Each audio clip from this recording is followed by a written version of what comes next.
Bonjour à toutes et à tous et bienvenue dans notre podcast dédié aux Jeux Olympiques de Paris 2024. Nous allons explorer les différents aspects de cet environnement mondial, ses impacts économiques, sociaux et environnementaux. Aujourd'hui, nous allons plonger dans la première partie de notre série « Les grands événements sportifs sont-ils une nécessité pour un capitalisme en crise ?» Les grands événements sportifs s'inscrivent au sein d'un projet géographique pour une ville. En l'occurrence, Paris pour les Jeux Olympiques 2024.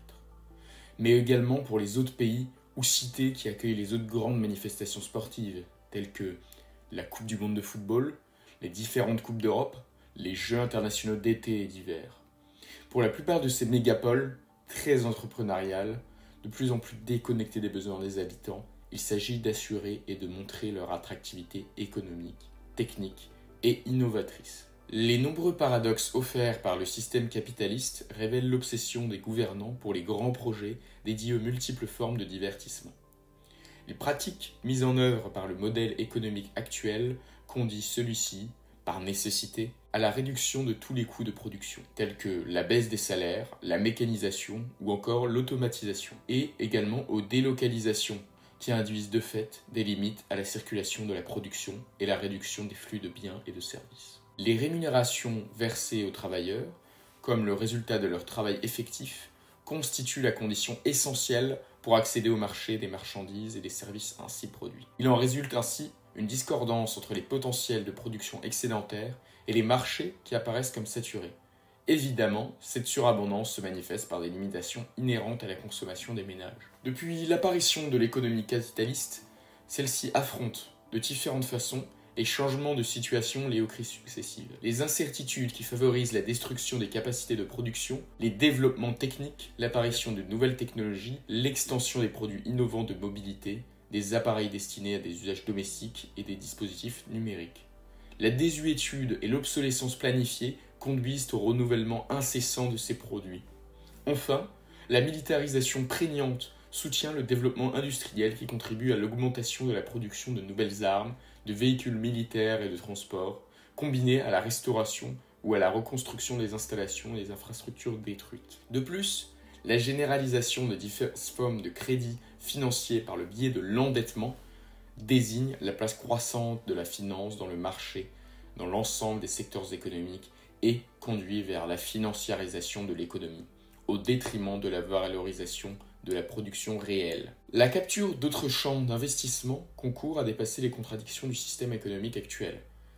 Ainsi, le capital recherche, au-delà de son espace habituel, les conditions de la production de profits additionnels qu'il n'obtient plus dans son environnement historique. Si l'on regarde les investissements publics et privés dans les grandes villes, les décisions relatives aux grands travaux de transport et d'infrastructure, aux pharaoniques chantiers requis pour les expositions en tout genre et aux titanesques espaces sportifs pour les grands événements, on se rend compte que ce processus de développement n'existe que pour employer les surplus du capital.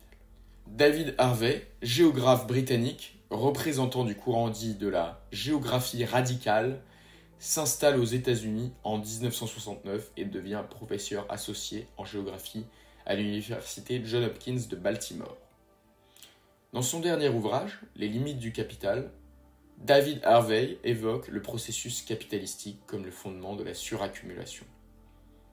David Harvey met en évidence une solution géographique qui consiste, au moins de façon temporaire, à pourvoir aux incertitudes liées à la suraccumulation par des adaptations temporelles ou par des transformations des espaces urbains, avec pour finalité de répartir ou d'exporter les surplus de capitaux et d'activités dans de nouvelles infrastructures qui assureront de profits supérieurs.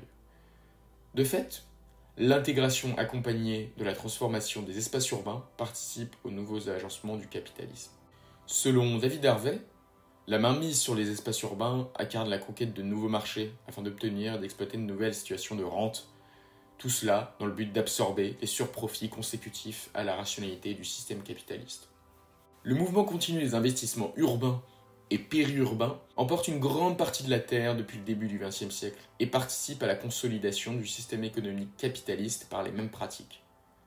L'extension de l'édification des infrastructures, de l'ensemble des installations et des produits requis pour leur exploitation, comme les appartements et leurs dérivés, les moyens de communication, les solutions de mobilité individuelle, les équipements domestiques, l'augmentation de l'utilisation des énergies d'origine fossile, aérien et maritimes contribuent à l'extraction massive de matières premières, à la production de composants électroniques et donc à la création de milliers d'emplois de travailleurs qui, par convenance face aux propriétaires, assurent la paix sociale et le renoncement aux revendications sociales. En 2024, Ben Wilson, historien anglais diplômé de Cambridge, publie Metropolis, dans lequel il appuie cette démonstration en énonçant que, je cite, « l'agglomération suburbaine constitue le monument approprié pour célébrer le triomphe du capitalisme et de la mondialisation. Ces étendues riches et vastes étant le reflet d'une culture de la consommation vorace qui promet d'accomplir tous nos désirs et de le principe moteur l'idée d'une croissance sans limite. » Fin de citation. Ce processus poursuit son développement continuel. Pour David Harvey, l'urbanisation des grands pays industrialisés, à l'image de la Chine, constitue une des conditions pour conduire à une consolidation de l'économie capitaliste en mobilisant les considérables capacités de production chinoises ajoutées à celles des autres pays du monde. Lewis Mumford, dans La Cité à travers l'histoire, explique que l'impératif du projet exige une rotation continue, la construction d'immeubles de rapport plus rentables que les précédents, puis il ajoute « abattre et reconstruire ».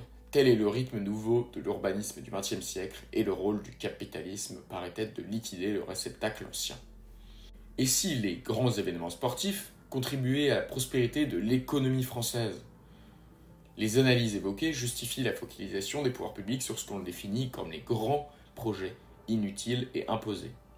Nous pouvons prendre un exemple, les méga-projets au Moyen-Orient, les stades, les centres commerciaux, les aéroports, les hôtels, les résidences de luxe ou encore les stations de ski comme à Dubaï. Enfin, tous les investissements requis pour l'organisation des grands événements sportifs.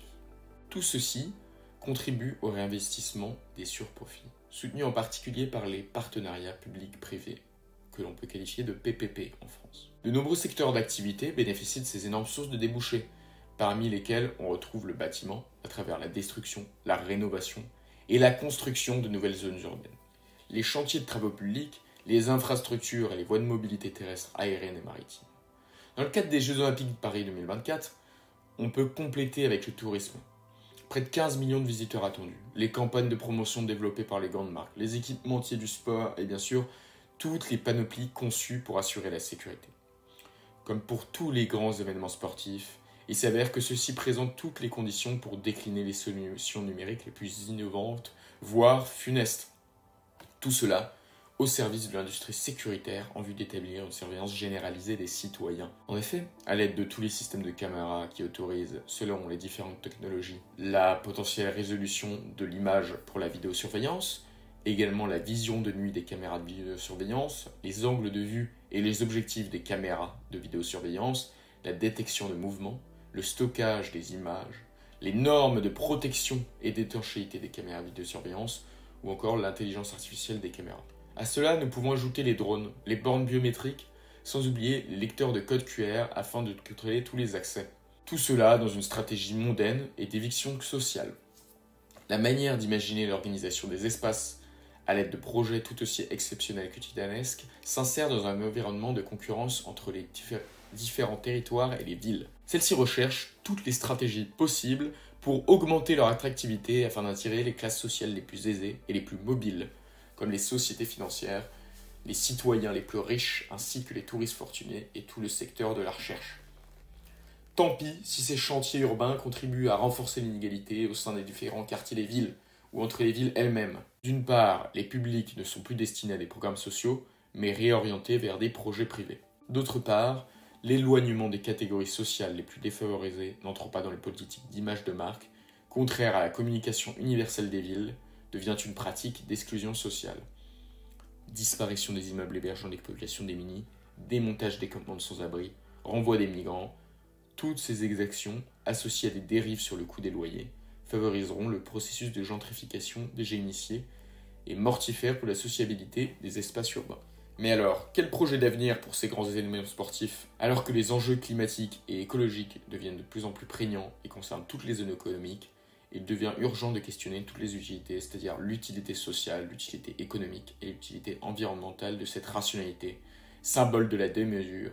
Il s'agit d'imaginer ce type d'événement à l'aune d'une sobriété énergétique avérée, mais aussi répondant aux besoins présents et futurs des citoyens. Les Jeux olympiques de Paris 2024 nous offrent les justifications d'une prise de conscience collective afin que les populations confrontées à ce processus de développement urbain clinquant engagent de futurs mouvements de citoyens. Les Jeux olympiques de Paris 2024 offrent également l'occasion de penser à ce que l'organisation des grands événements sportifs soit conditionnée à des consultations populaires.